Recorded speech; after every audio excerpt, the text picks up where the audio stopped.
bago tayo mag-secret file, ay ilike mo muna ang video na to at mag-subscribe na sa aming YouTube channel. Don't forget to click the notification bell para hindi ka nahuhuli sa latest episode ng DJ Rocky's Secret Files.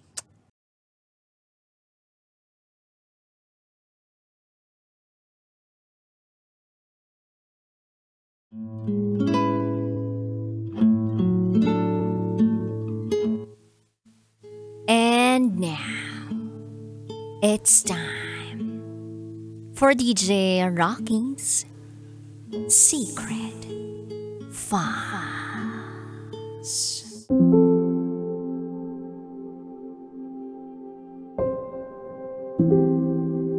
Umangkas ang girlfriend ko sa iba.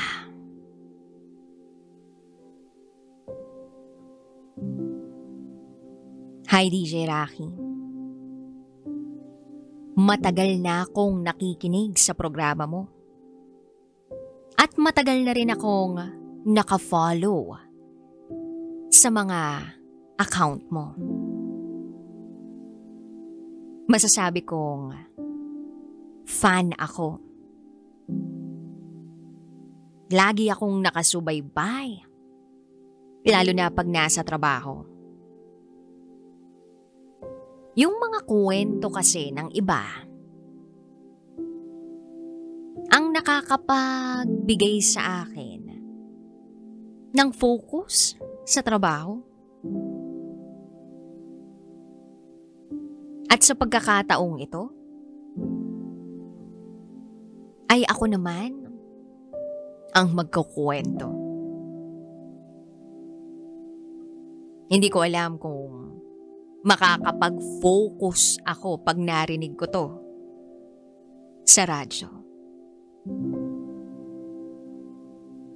Gusto ko lang sanang i-share yung nangyari sa akin.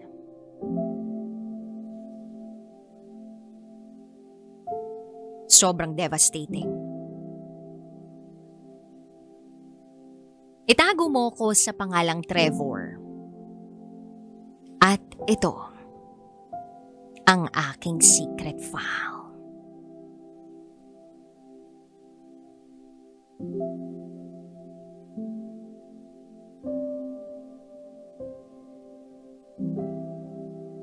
Nagkakilala kami ni Chicky nung 4th year high school pa siya. Ka-MU siya ng best friend ko. Same school sila, pero higher level yung year ng best friend ko. Sa akin nagpapatulong ang best friend ko para madiskartehan si Chicky. Yung tipong pag tumawag siya kay Chicky, magigitara ako. Yung best friend ko, yung kakanta. Sa kasamaang palad, kahit sobrang ma-effort ng best friend ko, hindi naging sila. Tamang sweet lang sa isa't isa. Chat-chat lang sa messenger. Hanggang sa tinigilan na ng best friend ko, naligawan si Chicky.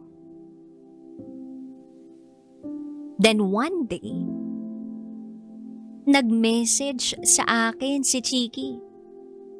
Tinatanong ako kung ano bang nangyari.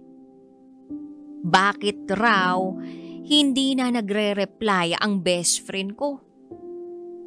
Para bang ako ang naging sandalan niya sa panahong yun.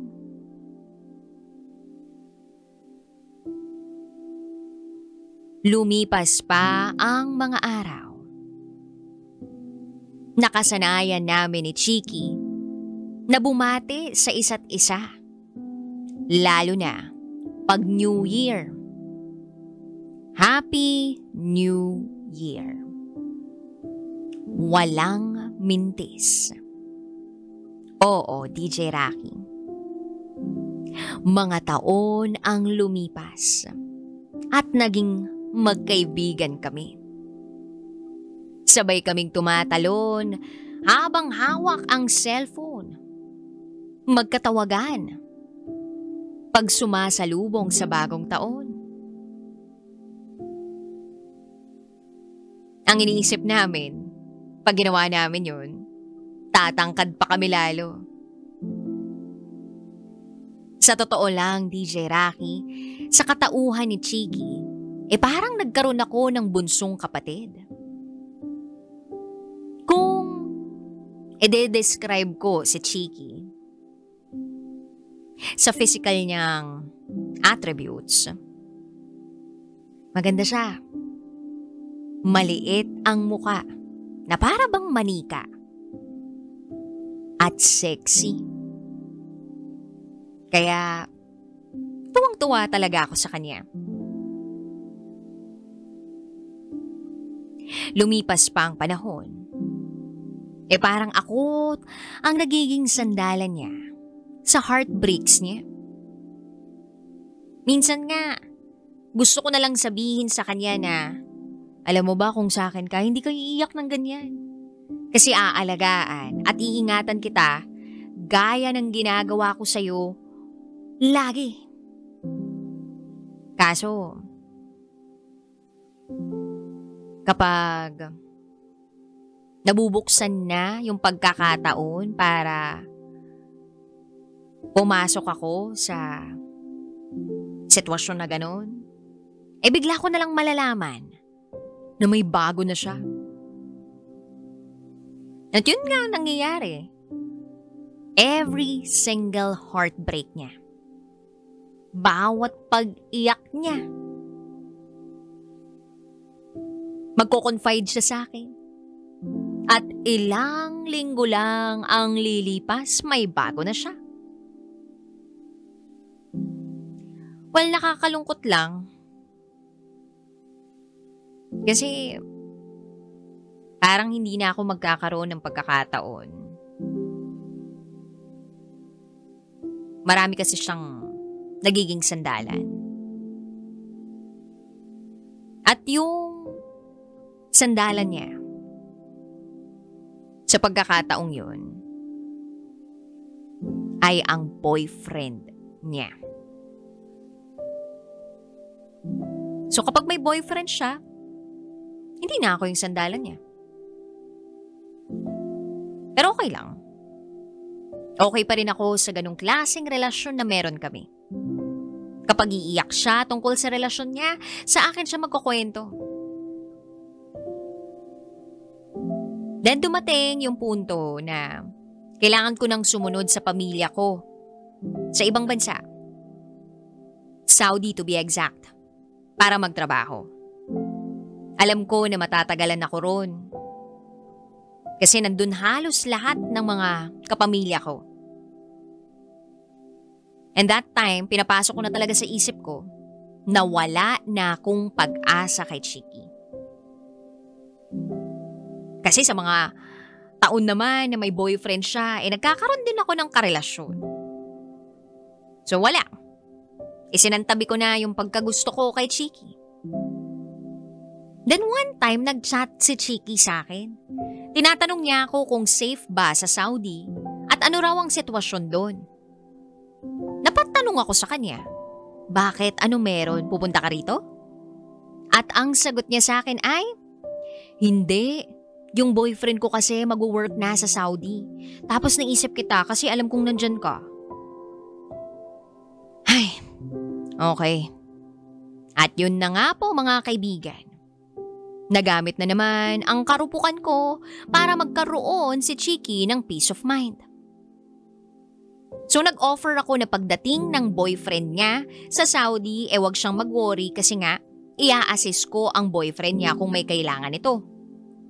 Kung SIM card o magpapaabot ng mensahe habang wala pang internet ang boyfriend niya, basta ako na bahala ron. Hanggang sa nakarating na nga ang boyfriend niya sa Saudi. Ilang araw ang lumipas. Nabalitaan ko. kay Chiki na hindi pala nagre-reply ang boyfriend niya sa kanya. Kahit na inabutan ko na ito ng panibagong SIM at kung ano-ano pang way para makapag-communicate sila ni Chiki. So ako ang naging daan para mag-usap sila. Ilang buwan ang lumipas. Bigla na lang akong nakatanggap ng chat kay Chiki na hiwalay na raw sila ng boyfriend niya. That time, napatayo ako sa kinauupuan ko. Naisip ko, chance ako na siguro to. Kasi, hindi ko na rin kaya na ma-heartbroken siya, tapos dadanasin na naman niya yung sitwasyong masasaktan siya dahil sa maling tao. Kung kaya ko namang gawin yung mahalin siya ng tapat at totoo, bakit hindi na lang ako, 'di ba? So ang una kong ginawa ay chinat ko ang best friend ko. Nagpaalam ako sa kanya na kung okay ba naligawan si Chiki na dati niyang niligawan. Medyo awkward kasi dahil syempre bro code. Pero sabi niya sa akin, wala na raw yun sa kanya at hindi naman daw naging sila. Pero syempre gusto ko na maging maayos ang lahat at walang problema sa mga taong mahalaga sa buhay ko. So eto na. Dahil sa blessing ng best friend ko, nagdesisyon na akong maligaw kay Chiki. Ginagamit ko ang mga kaibigan ko sa Pilipinas para bumili ng mga kung ano-anong regalo kay Chiki. Human-sized teddy bear, pizza, chocolates, flowers, kahit ano pa yan. Basta para kay Chiki, gagasasan ko yan. At nahulog naman ang loob ni Chiki at ng pamilya niya sa mga pinaggagawa ko. Nakita naman nila na okay ang trato ko kay Chiki para mapasaya si Chiki ng buhay ko. Then dumating ang bagong taon. Expected ko na sa ilang taon naming tumatalo ng magkasabay, tatalon kami uli para salubungin ng bagong taon.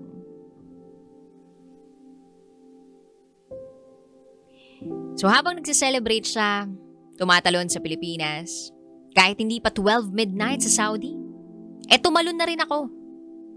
Mas tumaas pa ang talon ko na may kasamang sigaw at hiyaw. Nung sinagot na ako ni Chiki, naging kami rin sa wakas. Isa yun sa mga pinakamasayang araw ng buhay ko. 7 buwan ang lumipas, nag-decide akong magbakasyon. Unang bakasyon ko makalipas ang 4 years straight na pagtatrabaho sa Saudi. 7th monthsary namin. Sinabi ko sa kanya na uuwi ako, magbabakasyon ako. Sinundo niya ako sa airport. Walang mapaglagyan ng saya ko na makakasama ko yung taong mahal ko. 1 buwan ang itinagal ko sa Pilipinas. Nagstay ako with Chiki sa buong 30 days. Walang problema sa parents niya. Then after noon, balik uli ng Saudi. Grabe. Nung bumalik na ako ng Saudi, ang lungkot. Parang di na ako sanay na hindi siya kasama. Then nagpaalam na ako sa father ko at sa pamilya ko na uuwi na ako ng Pilipinas. For good na ako sa Pilipinas. Ipagpapalit ko ang magandang trabaho, sahod at oportunidad para sa babaeng mahal ko. Umuwi na nga ako ng Pilipinas. Nag-live-in kami ni Chiki for 6 years. Naging magkasama sa trabaho at unti-unti naming naaabot ang mga pangarap namin. Medyo mabagal pero alam kong papunta kami ron. Then nagkaroon ng issue ang kumpanya na pinagtatrabahuhan namin. Nag-decide kami na siya na lang ang lilipat ng ibang working place. Nalipat siya sa isang transportation company na may app. Nag-strive siya doon. Then one day, nag-propose ako sa kanya sa isang self-shooting camera studio. And she said yes. Yes. Nasa akin na ang taong mahal ko. Pero akala ko tuloy-tuloy na ang kasiyahan namin, pero hindi pa pala, DJ Rocky. Lagi ko siyang hatid sundo sa work. Pasok niya 9:00, ako 8:00. Kaya lagi na ako nalilate sa trabaho. Ang uwian niya, 7:30 p.m. Naghihintay ako ng 2 oras sa labas ng parking. Minsan, nagpaalam siya sa akin, magbabar sila ng girlfriends niya. Okay lang yun sa akin. Ang gagawin ko lang, magyayaya ako ng ibang katrabaho ko sa ibang bar. Ayoko kasing humalo sa kanila kung mag-isa lang ako na lalaki. Hanggang sa lumipas ang mga araw, parang napapadalas na ang pagbabar niya. At pag-overnight sa mga katrabaho niya. Pagigising ng umaga, babad na siya sa cellphone. Pansin ko rin na iba na ang wallpaper niya. Hindi na ako kami. Hindi na rin siya sweet tulad ng dati. At pag nagbabar sila nang may overnight sa apartment ng friend niya na si Shine, hindi na siya nag-a-update sa akin. 11:00 ng gabi hanggang 10:00 ng umaga. And take note, hindi lang isang beses niya ginawa yun. 3 beses niya nang ginawa sa akin ang hindi pag-update. Lowbat daw, nalasing, natulog sa kondo ni Shine. Ay, hindi naman ako galit. Dahil gusto ko ring maging open-minded. Gusto ko naman na magawa niya yung mga bagay na hindi niya nagagawa pa. Kesa naman sa dumating yung panahon na sasabihin niyang, alam mo anak, hindi ko na-experience yan simula nang ikasal ako sa papa mo. Ayoko namang ganun ang litanya niya sa anak namin. Ayoko masabi niya yun.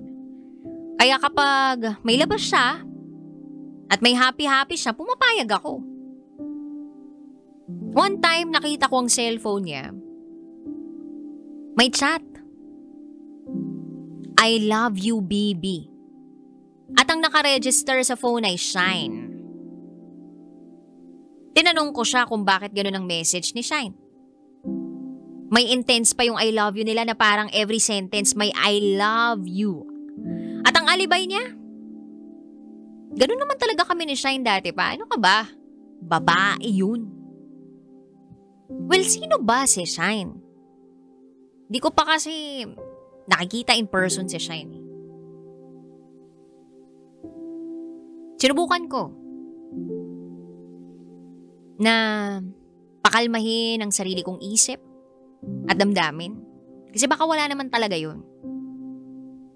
Pero isang araw nagising ako, nagdinis sa baba at nagluto. Nung araw na yun, mayroon kaming hindi pagkakaintindihan. Ang tagal ni Chiki bumaba, siguro 12:00 na. Nasa taas pa rin siya. Nagkasagutan kami. Nagkasalataan ng masama. Hinayaan ko siya para mag-cool down. Umakit ako para iyain siyang kumain. Pero naiyak siya. At ang sabi niya, ayoko na, maghiwalay na tayo. Hindi ako makapaniwala sa mga oras na yun na para bang, joke time? Kasi never dumaan sa isip ko na masasabi niya yun ng ganun kaseryoso. Naiyak ako. Umalis ako sa tabi niya at pumunta sa ibang kwarto. Iyak ako ng iyak. Parang sa isip ko, bakit mo nagagawa sa akin to? Lahat iniwan ko, lahat binitiwan ko para maging masaya tayo. Tapos gusto mo akong iwan lang ng ganito.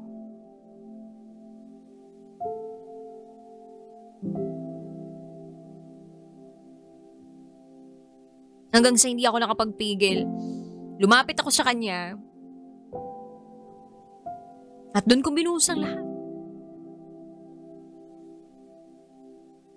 Ikaw lang ang meron ako. Ubus na ako. Then niyakap niya ako.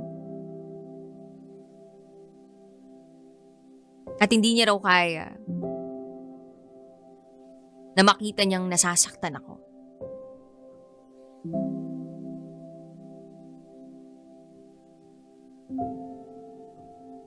Pinakalma niya ako. Niyakap niya ako ng sobrang higpit. Kinabukasan, pagising ko, same routine. Hatid ko siya sa trabaho niya. Pero sa pagbaba ng motor, hindi siya humalik sa akin. Kinailangan ko pa siyang tawagin kasi nakalimutan niya. Pagdating ng hapon, 4:00, wala siyang update. Kinumusta ko at ang sagot niya, ayaw niya na raw talaga sa akin. Last message niya na raw yun. Lagi raw ako mag-iingat, mahal na mahal niya raw ako. Ipapa-deliver niya na lang daw ang gamit ko sa bahay ng nanay ko. Huwag na raw akong umuwi sa kanila. Hindi ako makapaniwala sa lahat ng mga nababasa ko. 7 taon kami, DJ Rocky.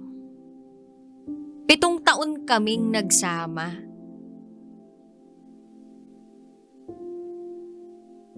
That was December 19. Nag-early out ako, nagmotor ako sa lugar na hindi ko alam kung saan ako titigil. From Makati, 4:00 ng hapon, bumiyahe ako, nakarating ako ng Teresa Rizal. Konti na lang. Marilaki na sana. Kakaliwa ba ako, kakanan ako, didiretso, hindi ko alam. Lutang na lutang ako. Bahala na.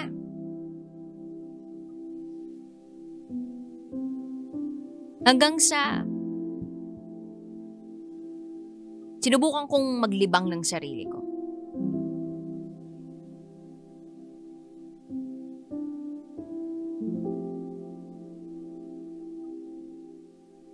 And then,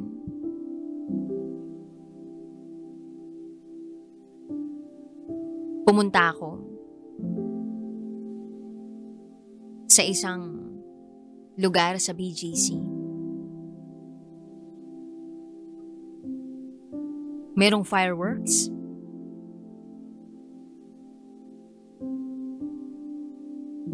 Normally, kapag may fireworks, siya yung kasabay kong tumitingin.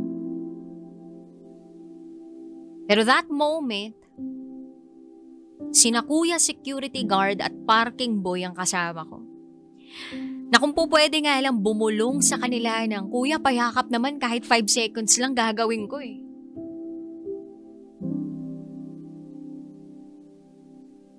Iniwan ako ng taong pinagbuhusan, pinag-alayan ko ng lahat ng meron ako. Na walang natira sa akin, hindi ko makilala ang sarili ko.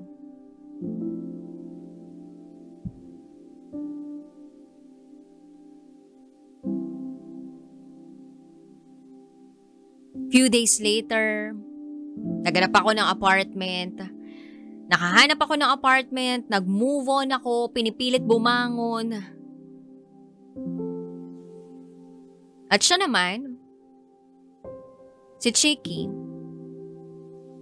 nag-soft launch na.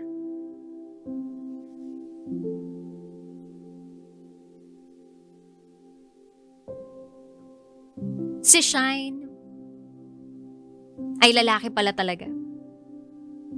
Katrabaho niya sa transport app na company at yun ay may 4 wheels. 6 digits ang sahod at may magandang trabaho. Ako, nasira ang buhay ko. Ang hirap bumangon, ang hirap mag-move on. Hanggang ngayon, 9 na buwan na ang nakakalipas, siya pa rin ang gusto ko. At eto nga ako, kung sino-sinong babae pa rin ang nakikilala ko. Hindi ko pa kayang buksan ang puso ko. Kung paano ko ipinagkatiwala kay Chiki ang lahat. Hindi ko alam kung kailan ako magiging tunay na masaya. At kung nakikinig ka man ngayon, Chiki, gusto ko lang malaman mo na nagpapasalamat pa rin ako sa lahat. Hanggang ngayon, mahal na mahal pa rin kita. At kung sakali mang kahit malabo na, kung babalik ka man ay bukas, ay bukas lagi ang pinto ko para sa'yo. Dahil ikaw pa rin ang mamahalin ko. Ikaw pa rin. Patuloy akong magmamahal sa'yo ng tahimik dito sa malayo. Masaya ako na masaya ka ngayon. Masaya ako na nakita mo na ang totoong gusto mo para sa buhay mo. I love you, P. Hanggang dito na lang po, DJ Rocky. Muli, ako si Trevor. At ito, ang aking secret file.